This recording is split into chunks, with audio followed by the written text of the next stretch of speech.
오늘 말씀의 제목은 너의 사춘기에게라는 제목으로 하나의 말씀 증거하도록 하겠습니다. 그 사춘기가 이미 지났는데 무슨 소리냐 이러실 수 있죠. 왜 제목을 이렇게 잡았어? 얘기할 수 있는데 약간 사연이 좀 있습니다.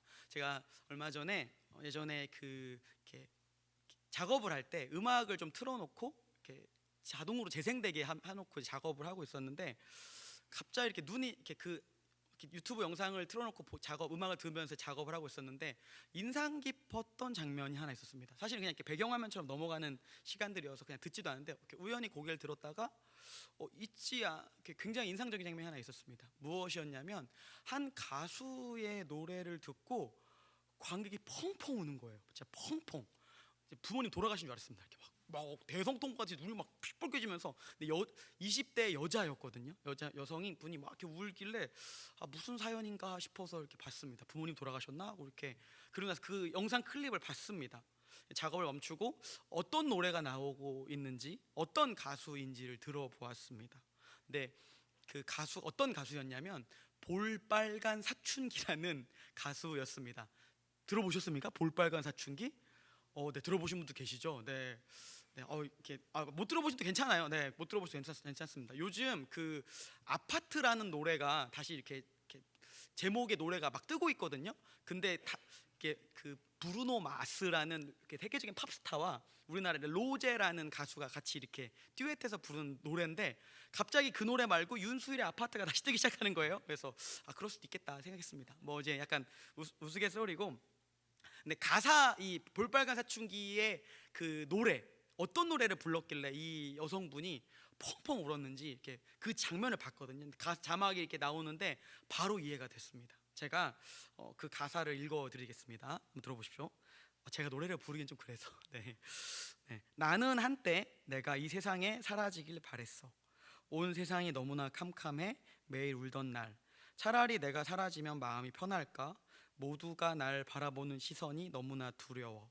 아름답게 아름답던 그 시절을 난 아파서 사랑받을 수 없었던 내가 너무나 싫어서 엄마는 아빠는 다 나만 바라보는데 내 마음은 그런 게 아닌데 자꾸 멀어만 가. 어떻게 그러니까 사춘기 본인 삶에 이제 이 가사가 이제 사춘기를 막 지나온 20대였겠죠. 그러니까 자기 삶을 관통한 사춘기가 자기의 삶처럼 이렇게 느껴지니까 이렇게 눈물이 난 겁니다. 근데 사춘기는 왜 아플까요? 오늘 말씀을 하기 전에 한 가지 전제를 깔고 갈 건데 뭐냐면 사춘기는 왜 아플까? 반대로 얘기하면 사춘기 지난 분들도 시간마다 겪는 시즌이 있죠. 이렇게 보시면 됩니다. 사춘기만 아픈가요? 갱년기는 왜 아픈가? 네, 그렇죠. 사춘기 자녀와 갱년기 엄마랑 싸우면 누가 이길까요? 갱년기 엄마가 이겨요. 네, 아프니까 이깁니다. 네, 그리고 또 하나, 네, 노년기는 안 아픈가요? 그냥 아프잖아요. 그러니까 이 얘기는 뭐냐면 사춘기라고 제가 그 제목을 잡긴 했지만 이런 질문인 거예요. 인생은 왜 힘들까? 그러니까 오늘 말씀 듣기 전에 인생은 왜 힘들까? 이거를 이제 이해하고 좀 보면 좋을 것 같습니다. 한번 따라해 보겠습니다. 인생은 왜 힘들까? 나라는 세계와 너라는 세계가 만나서 부딪히기 때문에. 네, 이게 왜 그러냐면 이렇습니다. 사춘기 시즌이 어떻습니까? 사춘기 이전에는 내가 별로 없습니다. 그렇죠? 생각 없이 살죠. 그냥 내가 누구지? 엄마가 주는 대로 먹고 잘하는 대로 자고. 네, 아이들의 가장 큰 관심이 뭐죠? 맛있는 게 먹는 거. 뭐 이렇게 뭐죠? 요즘 뭐 무슨 핑 시리즈 장난감 사주는 거. 그렇죠? 그런 거 사주는 게 아이의 모든 겁니다. 근데 지나고 나서 어떻습니까? 지나고 날수록 이전에는 그 모든 욕구적인 것들, 기본적인 걸 빼놓고 그냥 그렇게 살았었는데 시간이 지날수록 나를 찾아가면서 뭐가 생기냐면 나라는 존재에 대한 뭐가 생기는 겁니까? 인식이 생기는 거예요. 그리고 그렇게 살다 보면서 어떤 일이 벌어지는 겁니까? 가장 가까운 부모님이라는 세계와 부딪히기입니다. 사춘기 시대는 뭐냐면 나라는 세계가 막 생겨서 그전에는 뭐였죠? 부모님 아래에 있으니까 뭐가 생기기도 전이었습니다. 그냥 만들어져 가고 있는 상황이었으니까 괜찮았단 말이에요. 근데 그때 부딪히는 겁니다. 그러면 어떻죠? 부딪히니까 아프죠. 네, 애가 아프다고 얘기하지만 부모님도 아픈 건 매 한 가지입니다. 네, 근데 이때 문제가 뭐냐면 서로 이런 상황을 처음 겪어본 거예요. 그죠? 처음 겪어보니까 어떻습니까? 서로 어설픕니다. 서로 미숙합니다. 서로 실수합니다. 그러니까 그때 했던 말들이 그래서 평생 남죠. 네. 혹시 그런 일 있으면 집에 가서 꼭 사과하십시오. 네, 미안하다 이러면서. 네. 근데 첫째를 키우면 둘째는 괜찮을 줄 알았어요. 근데 어쩌죠? 또 다른 놈이죠. 문제가 달라요. 기출 변형입니다. 또 어렵죠. 그럼 또 그때로 어렵습니다. 그런데 그러면서 어떤 일이 벌어집니까? 계속 부딪히면서 상처가 생깁니다. 근데 그럼에도 불구하고 이런 시기들 우리한테 필요한 이유가 있습니다. 뭐죠? 서로가 서로를 부딪히는 만큼 뭘 보게 됩니까? 서로를 알게 되죠. 서로를 이해하게 되죠. 그러니까 부딪히면 뭐가 있는 겁니까? 아프지만 성장하고 확장된다라는 겁니다. 그러니까 우리는 일반적으로 10대의 시즌을 보통 사춘기라고 말하지만 사실 그렇지 않습니다. 이름이 좀 다를 뿐이지만 평생 사춘기라는 겁니다. 평생 사춘기예요. 왜냐하면 하나님 앞에 설 때까지 우리의 세계는 계속해서 확장됩니다. 근데 사춘기 시절에 조금 빨리 확장되고 넓게 확장되니까 부딪힘이 적은 것뿐이고, 나이를 먹을수록 그 세계가 덜 확장되고 천천히 확장되기 때문에 그런 일이 좀 적은 것뿐입니다. 근데 이러면서 이렇게 부딪히죠. 근데 질문하셔야 되는 겁니다. 그러니까 내 인생은 왜 이렇게 힘들까? 이 질문 앞에 끊임없이 질문을 던지셔야 됩니다. 이런 부분에 대해서 사람들은 이렇게 생각합니다. 나 왜 이렇게 생각하죠? 내 인생 왜 나만 힘들어해 하면서 이렇게 나에게 집중하는 경우가 있죠. 근데 그런 식의 질문을 하라는 게 아닙니다. 뭐냐면 내 인생에 벌어지는 문제와 내 인생에 벌어지는 수많은 부딪힘 속에 하나님은 도대체 이 문제를 나한테 왜 갖다 붙였나? 이걸 왜 부딪히게 했는가? 이 관점에서 해석해 보자는 겁니다. 네, 오늘 본문도 여기와 연결되어져 있습니다. 그러니까 우리 인생이 이렇게 막 부딪히는 것처럼 그런 사람들이 모여 있는 교회 역시 어떻습니까? 역시 부딪힘이 있다는 겁니다. 그러니까 고린도 교회도 수많은 부딪힘이 있었습니다. 그러니까 저는 이렇게 표현하고 싶습니다. 고린도 교회의 사춘기를 겪고 있는 상황인 거예요. 네, 오늘 이제 크게 두 가지로 이야기를 좀 해볼 건데, 첫 번째 포인트는 고린도 교회는 왜 사춘기를 겪고 있는가. 두 번째는 이 고린도 교회 문제가 누구의 문제라고 얘기했습니까? 우리랑 같다고 했죠. 이렇게 생각해 보는 겁니다. 도대체 예수님은 왜 우리한테 고린도 교회 같은 사춘기를 허락하시는가? 이 두 가지 이야기를 좀 해보도록 하겠습니다. 첫 번째 이제 포인트로 이야기해 보겠습니다. 따라하도록 하겠습니다. 고린도 교회는 왜 사춘기를 겪는가? 복음과 인생의 부딪힘. 네, 그러니까 일반적으로 인생이 힘듭니다. 인생이 힘들어요. 왜요? 인생과 인생이 부딪히죠. 근데 교회는 왜 힘들죠? 인생과 복음이 부딪히기 때문에 힘든 겁니다. 그러니까 오늘 본문도 그런 부딪힘이 일어나는 장면이라는 겁니다. 바울이 고린도 지역에 애쓰고 힘써서 교회를 세웠습니다. 근데 바울이 전한 복음이 사람들의 마음을 강하게 흔들었다는 거죠. 그러면서 이렇게 반응들이 일어나기 시작했습니다. 근데 원래는 전혀 아무 자극 없이 그냥 살았습니다. 그 고린도 교회가 만들어진 그 도시가 형성된 방식대로 살다가 복음이 딱 들어오니까 그들의 삶을 강하게 흔든 겁니다. 이때 세 가지 반응 정도가 나옵니다. 첫 번째 반응은 발전이었고요. 두 번째 반응은 발전하지 않고 그냥 있는 여전히 모습 그대로 그냥 순응하는 것이었고, 세 번째는 저항하는 것이었습니다. 복음에 대해 적극적으로 저항하는 것이었습니다. 왜 그러냐면 복음이 가지는 특성 때문에 그렇습니다. 그러니까 고린도 교회에게도 마찬가지고 우리에게도 어떻습니까? 복음은 기뻐요. 기쁜 소식입니다. 근데 어떻죠? 생각보다 그 복음은 우리한테 불편한 소식입니다. 우리의 삶을 굉장히 지축을 흔드는 불편한 소식입니다. 무슨 소리야? 이게 잘 들어보십시오. 원래는 예수 믿기 전에는 어떤 일이 있습니까? 내 생각과 욕심과 기질대로 살지 않습니까? 근데 복음이 내 인생에 부딪히면 어떤 일이 벌어집니까? 부딪힐 때 어떻게 해야 됩니까? 내 인생과 기질과 그런 성질들이 깎여야 되는 순간들이 있습니다. 계속해서 있다는 겁니다. 네. 그럼 어떤 일이 벌어집니까? 그 안에서 나는 성장통을 겪습니다. 네, 겪죠. 사람 대 사람으로 부딪혀도 성장통이 아픈데, 교회 안에 그런 복음의 메시지 속에 더 우리의 일반적인 삶의 원리보다 더 강력한 메시지가 부딪히는데 안 아프겠습니까? 이런 모습이 대표적인 이런 겁니다. 꼴 보기 싫은 사람은 어떻게 합니까? 어떻게 하죠? 꼴 보기 싫은 사람은? 네? 네, 보죠. 딱 나오잖아요. 네, 안 본다. 애들한테 물어봤더니 어떻게 하는지 물어봤더니 굉장히 전문적인 용어를 썼습니다. 손절해야죠. 손절해야죠. 네 주식하냐? 이러면서 얘기했었는데 무섭지 않습니까? 손절한다. 근데 복음은 어떻게 얘기합니까? 그러니까 일반적인 부딪힘에 아프면 그냥 안 보면 끝이에요. 근데 그리스도인으로 사는 것, 교회 공동체의 일원으로 예수를 따라가는 사람의 라이프 스타일은 무엇입니까? 그런 사람이 있을 때 손절해버리면 된다는 건가요? 아니죠.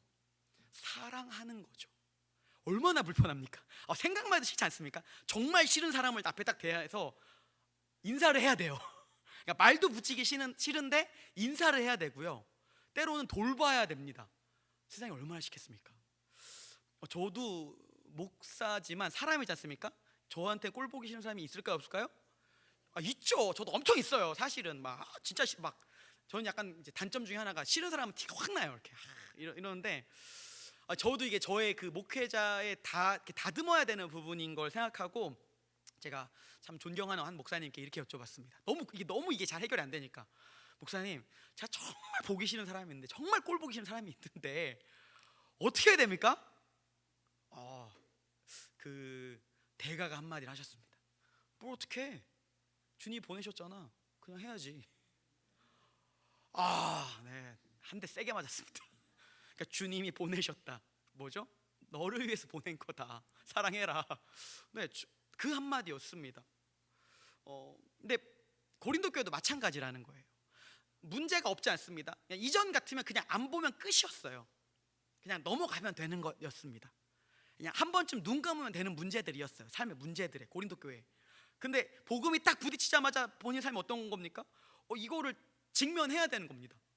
싫은 사람들 대해줘야 되는 거예요. 사람들 중에도 약간 만나기 싫은, 약간 좀 이렇게 나와 다른 류의 사람들 있지 않습니까? 근데 그 사람이 교회에 들어왔어요. 그럼 어떻습니까? 그래도 대해줘야 된다는 겁니다. 이런 얘기들이 그 고린도 교회 안에 들어오니까 한편으로는 너무 좋습니다. 근데 한편으로는 너무 싫은 거예요. 내가 가지고 살던 라이프 스타일을 바꿔야 되니까. 그러니까 어떤 일이 벌어집니까? 그것 때문에 삶이 바뀐 사람들은 너무나 그것들을 향해서 앞으로 향해 가지만, 싫은 사람은 저항하기 시작합니다. 그리고 바울의 사도권을 부인하기 시작합니다. 네가 뭔데 나한테 감나라 배나라 하는 거야? 이렇게 얘기하는 장면이라는 겁니다. 이제 이 소식을 듣고 나서 디도를 통해서 고린도 교회 상황을 들어보게 합니다. 이제 그리고 나서 편지 썼죠. 고린도 전서를 통해서. 그리고 나서 이제 디도를 통해서 듣는데 다시 이제 소식을 들었습니다. 그때 어떻습니까? 바울이 편지를 듣고 봤는데 이들이 회개했다는 거예요. 바울이 먼저 그들의 사춘기에 대해서 너 이러면 안 된다라고 했을 때, 그 얘기를 들었을 때 이제 회개했다는 얘기를 디도를 통해서 들어옵니다. 그런데 여전히 남아 있다는 거죠. 여전히 바울의 그 사도됨과 그 복음의 메시지를 싫어하는 사람들이, 의심하는 사람들이 생겼다는 겁니다. 근데 바울이 이런 상황에서 다시 한번 편지를 씁니다. 사춘기 시즌에 부모가 자녀를 대하기 힘들다고 놓으면 어떤 일이 벌어지죠? 자녀를 잃어버립니다. 어떻게 해야 됩니까? 싫더라도, 힘들더라도 포기하지 않고 계속 자녀와 씨름해야 되는 거죠. 사실 바울 입장에선 자기를 한번 들이받은 교회가 예쁠까요? 근데 편지 썼습니다. 좋아졌대요. 그래도 예전만한 마음이 남아있을까요? 그렇지 않다는 겁니다. 그래도 바울 어떻게 합니까? 여전히 사랑하는 마음을 가지고 편지를 씁니다. 근데 사실 바울 입장에서는 이 편지 그냥 안 쓰면 그만입니다. 손절해버리면 끝이죠, 사실. 근데 왜냐면 이미 바울이 너무 바쁩니다. 해야 될 일이 얼마나 많습니까? 전도 여행을 통해서. 그리고 바울이 잔소리를 2번째 하는 거예요, 사실. 그렇죠? 자녀에게 부모님이 잔소리하면 한 번은 듣죠. 2번 이상 넘어가면 어떻게 됩니까? 엄마, 아빠, 그만 이러죠. 네. 나도 다 컸어 막 이러지 않습니까? 근데 크게 뭘 커요? 네, 모르죠. 네. 근데 바울도 두 번째 하는 얘기는 쉽지 않습니다. 근데 여전히 바울은 또 편지를 씁니다. 근데 바울의 마음이 편했을까요? 아니요. 여전히 또 편지를 써야 되는 바울은 여전히 아프고 밉습니다. 그래도 고린도 교회를 향한 마음이 이렇게 편지를 씁니다. 여전히 고린도 교회를 향한 바울의 마음은 애처롭습니다. 오늘 본문 고린도후서 2장 12절에서 13절까지의 말씀인데요, 같이 한번 읽어보도록 하겠습니다. 시작.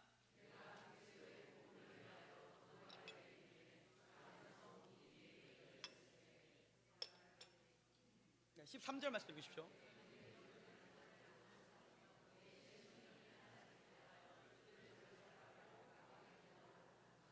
네, 여기서 심령이 편하지 못했다는 것을 학자들은 두 가지 정도로 이렇게 이야기를 합니다. 첫 번째는 고린도 교회를 향한 아픈 마음, 안타까운 마음, 그리고 또 하나는 디도에 대한 염려, 둘 중에 하나일 것이다 얘기하는데, 문맥상 상황을 읽어보면 앞부분이 조금 더 타당합니다. 네. 근데 사춘기 자녀를 둔 부모와 자식처럼 정말 아끼고 사랑하는데 냉전 중인 사춘기 자녀에게 하는 말처럼 대하는 겁니다. 고린도 전후서를 그렇게 읽어보십시오. 너무 사랑하는데 너무 아프고 너무 좋은데 너무 싫은 그 마음을 담아 고린도 전후서를 읽어보십시오. 바울의 마음이 절절하게 다가올 겁니다. 근데 바울은 왜 이렇게까지 이런 부딪힘을 여전히 포기하지 않을까요? 바울이 아는 겁니다. 그 시간을 겪어야 되고, 그 시간을 겪어야 나중에 부모의 마음을 이해합니다.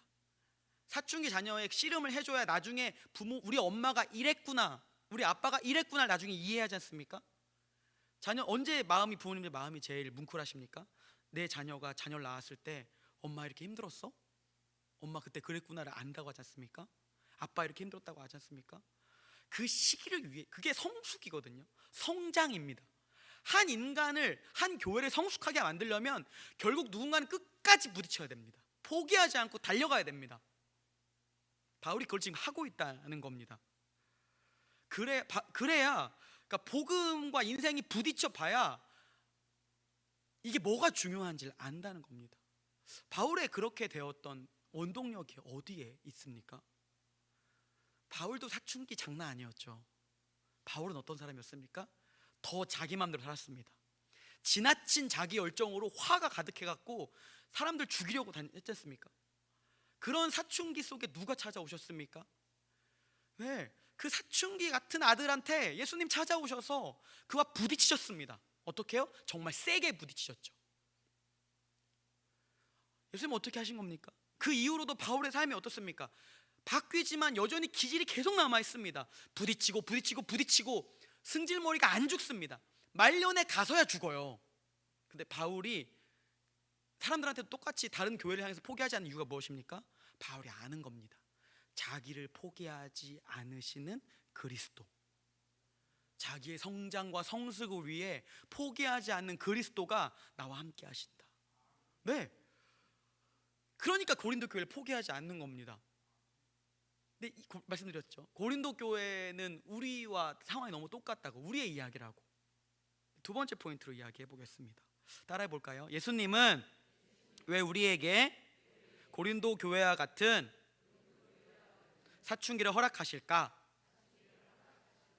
인생의 진정한 의미를 알기 위해서. 네.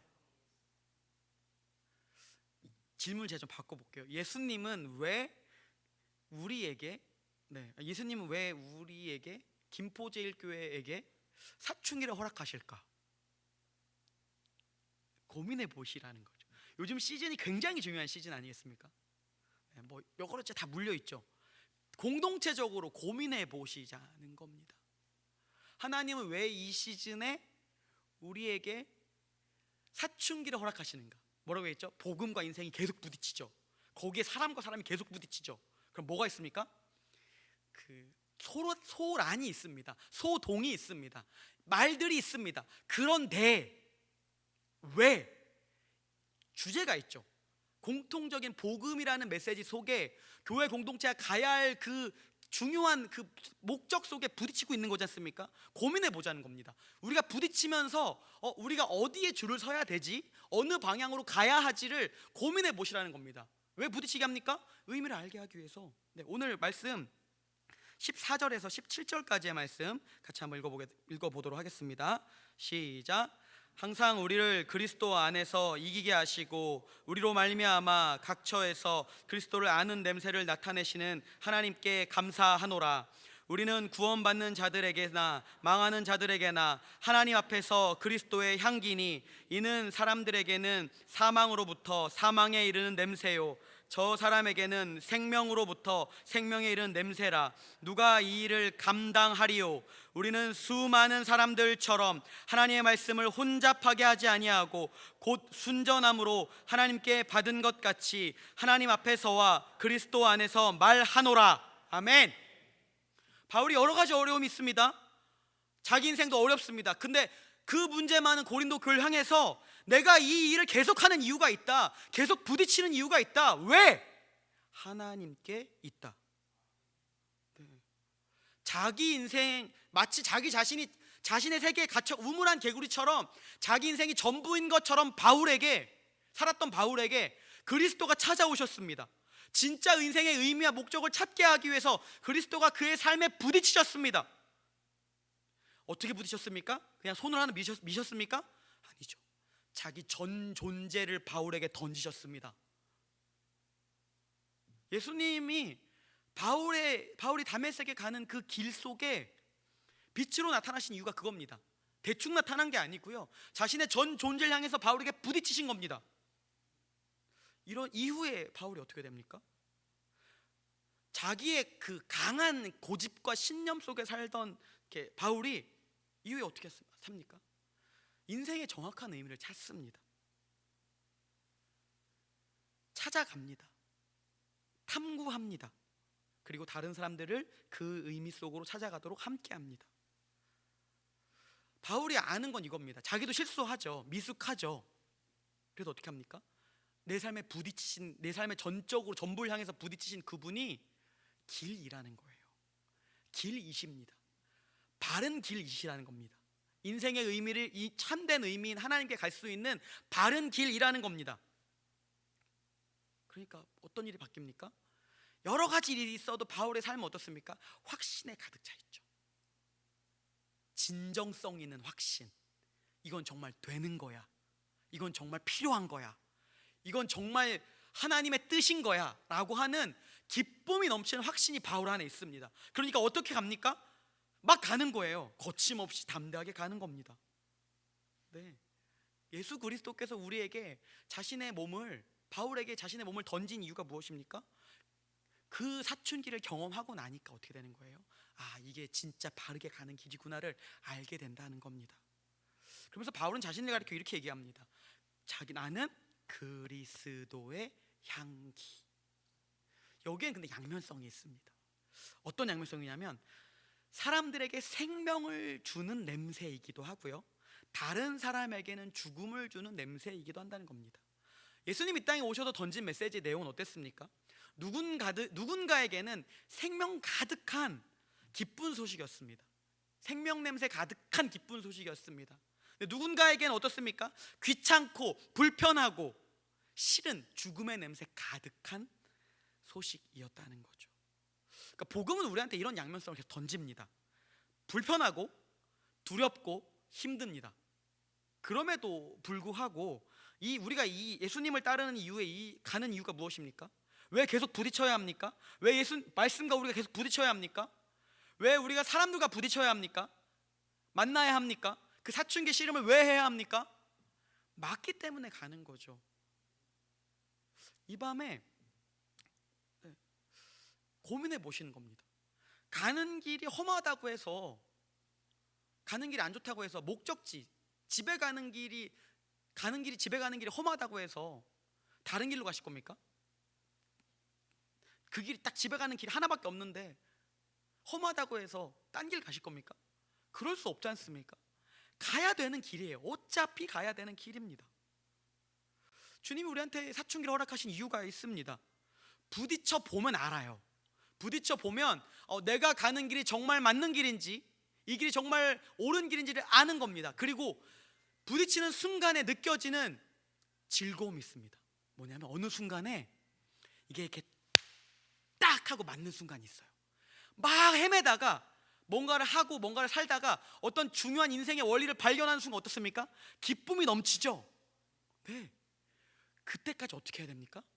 계속 부딪혀야 되는 겁니다. 계속 도전해야 한다는 겁니다. 그리스도인이 어떤 사람이냐면 이렇습니다.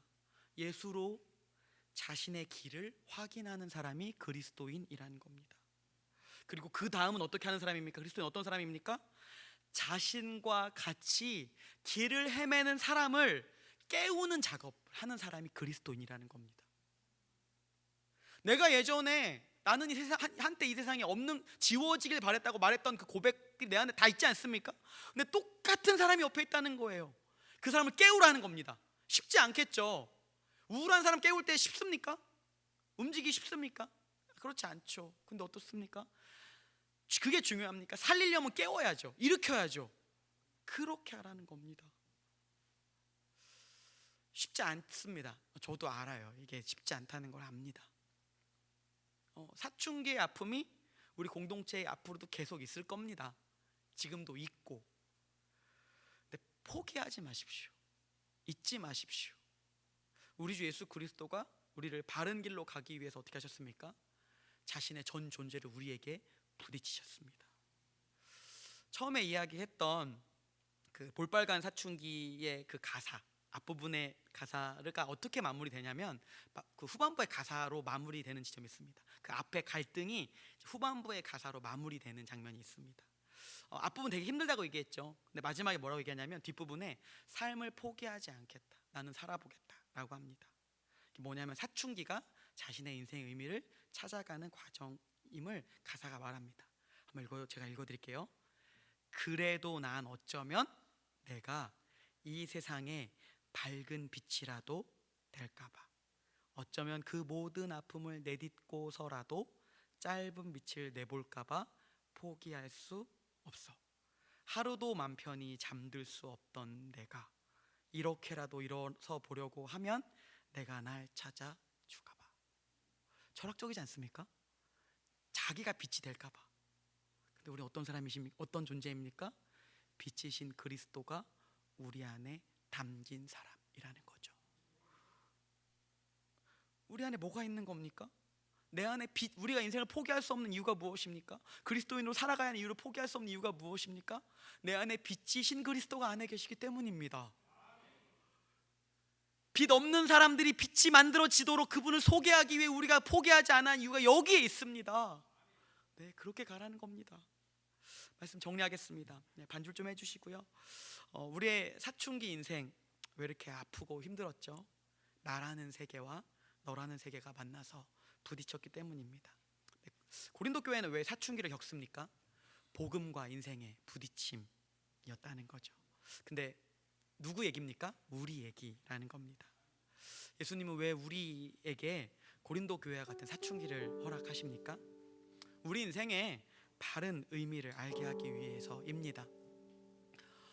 새생명 축제 이제 준비하는 5일기도 첫 시간인데 뭐 전도해라, 이거 해라, 뭐 그렇게 말씀드리고 싶진 않습니다. 그렇게 얘기한다고 사람이 바뀌진 않습니다. 뭐가 바뀌는 거냐면, 오늘 우리가 찾아야 되는 건 뭐냐면 내 인생의 진짜 의미는 뭐지? 나는 제대로 가고 있는가? 그분은 나를 어떻게 생각하시는가? 그걸 좀 생각해 보면서 첫 시간을 좀 기도하면서 가면 좋을 것 같습니다. 우리를 위해서 자신의 전 존재를 던지신 그리스도께 나오십시오. 함께 찬양하고 기도하도록 하겠습니다.